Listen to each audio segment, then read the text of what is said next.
Good evening viewers, কেমন আছেন আপনারা? আশা করি অনেক অনেক ভালো আছেন। আমরাও অনেক ভালো আছি। চলে আসলাম নতুন আরও একটি ভিডিও নিয়ে।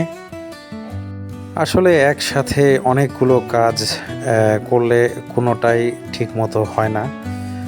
সব কাজেই একটু কমতি থেকেই যায়। আসলে সমস্ত কাজ করে এই লং ভিডিওর জন্য একটু সময় বের করা ইদানিং খুব কঠিন হয়ে পড়ে।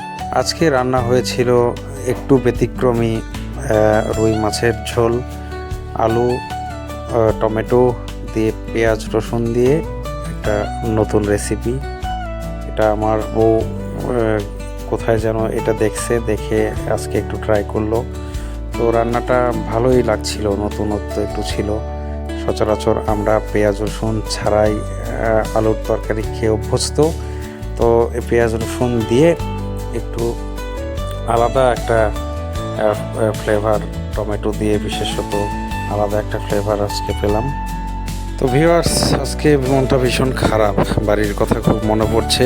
প্রায় 6 মাসেরও বেশি সময় হলো বাড়িতে যাই না। যে জায়গাটাতে আমার বেড়ে ওঠা, যে মানুষগুলোর সাথে আমার বেড়ে ওঠা, তাদেরকে, সেই জায়গাগুলোকে খুব বেশি মিস করছি। সব থেকে বেশি মনে পড়ে আমার আদরের, আমার স্নেহের বাপন সোনা, আমার ভাতিজি, আমার ছোট ভাইয়ের মেয়ে। তো আমাদের সকলের মধ্যমণি। তাকে, তার শৈশব, তার ছোটবেলাটা আমাদের কোলে কেটেছে, আমাদের সাথেই কেটেছে। অত্যন্ত স্নেহের বাপন সোনা, ওকে খুব মিস করি। আসলে আমাদের প্রজন্মের, আমাদের বাড়ির, আমাদের বংশের প্রথম সন্তান ও। এজন্য আসলে ওর আদরের পরিমাণটা একটু বেশি।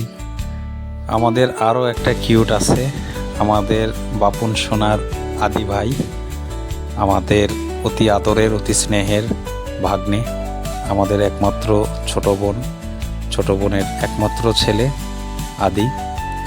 যদিও ওকে খুব একটা কাছে পাইনি, তারপরেও আমাদের খুব আদরের ভাগ্নে। সবাই তাদের জন্য আশীর্বাদ করবেন, তারা যেন সুস্থ থাকে, ভালো থাকে, মানুষের মতো মানুষ হয়। আমার একটা বদভ্যাস বা খারাপ দিক বলতে পারেন যে কমিউনিকেশনে খুবই উইক আমি। এখন তো হাতে মোবাইল ফোন, যখন তখন ইচ্ছা করলেই সবার খোঁজ খবর নেওয়া যায়, কিন্তু আসলে বিভিন্ন কারণে হয়ে ওঠে না। অনেকে অনেক ব্যস্ততার মধ্যেও হয়তো সময় বের করে, আত্মীয় স্বজনদের খোঁজখবর নেয়, কুশল বিনিময় করে। কিন্তু আমার এই বিষয়টা আগে থেকেই, আমি এই বিষয়ে উইক। কিন্তু কারো কথা ভাবি না, কারো কথা চিন্তা করি না, এই ধারণা একদমই ভুল। তো আজকে এই পর্যন্তই, কথা হবে পরের ভিডিওতে। সেই পর্যন্ত সবাই ভালো থাকবেন, সুস্থ থাকবেন। আমাদের চ্যানেলটি সাবস্ক্রাইব করে আমাদের পাশেই থাকবেন। ধন্যবাদ।